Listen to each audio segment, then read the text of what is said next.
Penjabat Gubernur Papua Barat Ali Baham Tomong Mere bersama sejumlah Forkopimda Papua Barat Selasa 4 Juni 2024 melakukan kunjungan kerja ke Kampung Benti, Distrik Menyembo, Kabupaten Pegunungan Arfak guna menyalurkan bantuan dan melihat secara langsung pekerjaan penanggulangan bencana longsor yang terjadi pada akhir Mei lalu.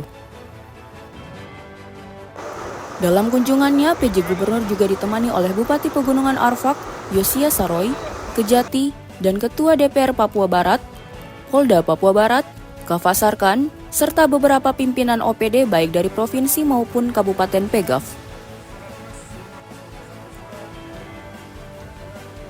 Kepada awak media, PJ Gubernur menjelaskan bahwa kehadirannya beserta rombongan adalah untuk melihat secara langsung kondisi masyarakat yang menjadi korban longsor serta memastikan penanganan darurat dan pemulihan bagi para korban.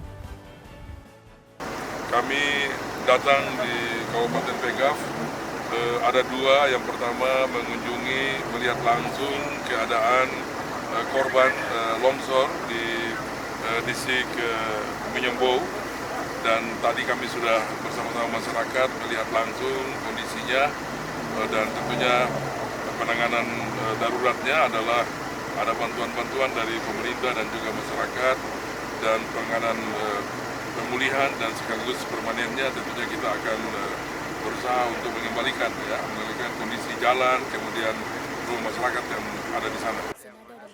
Senada dengan PJ Gubernur, Bupati Pegunungan Arfak Yosia Saroy berharap dengan adanya kunjungan dari PJ Gubernur beserta rombongan dapat membuka akses jalan sehingga aktivitas masyarakat dan pemerintahan dapat kembali normal.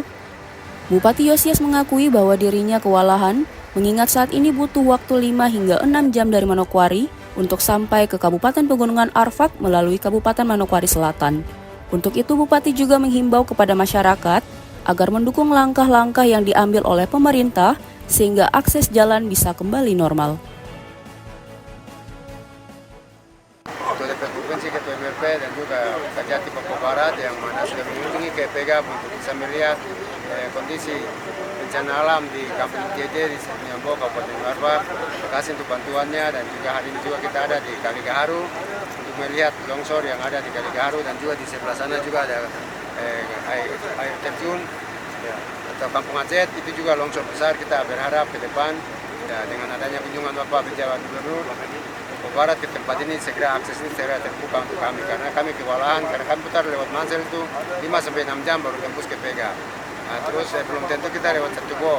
Itu juga kalau longsor berarti kita tidak bisa melaksanakan menjalankan roda pemerintahan, pembangunan, dan juga pelayanan kepada masyarakat di Kabupaten Papua.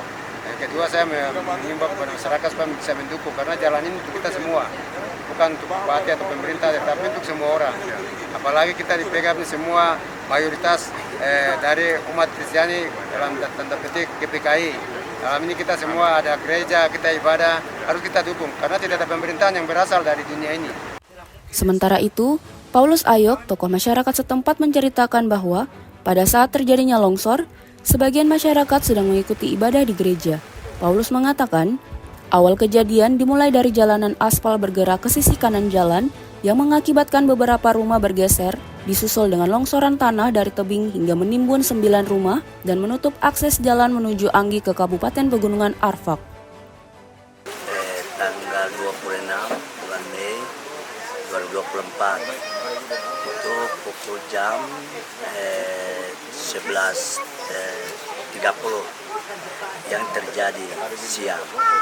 Pada saat longsornya itu warga masyarakat yang ada di Kampung Tide sama Kampung Benti, hari Minggu kami semua masih dalam ibadah. Dan pada saat itu terjadinya longsoran, bukan longsor, tapi pergeseran tanah. Awalnya pergeseran tanah dari jalan raya ke sampingnya, dua kalinya itu dengan pohon-pohon tanpa rubuh, ya posisinya lurus. Terus pergeseran tanah, rumah-rumah sudah pindah ke sebelah, baru putus perlahan-lahan. Dalam dari kunjungan atas. kerjanya, PJ Gubernur bersama rombongan juga memberikan berbagai macam bantuan kepada masyarakat yang menjadi korban longsor, seperti sembako dan uang, serta meninjau secara langsung beberapa rumah yang tertimbun longsor. Untuk diketahui bahwa bencana longsor yang terjadi beberapa waktu lalu menelan korban 4 orang meninggal dunia dan 2 orang mengalami luka dan sedang dalam perawatan di rumah sakit.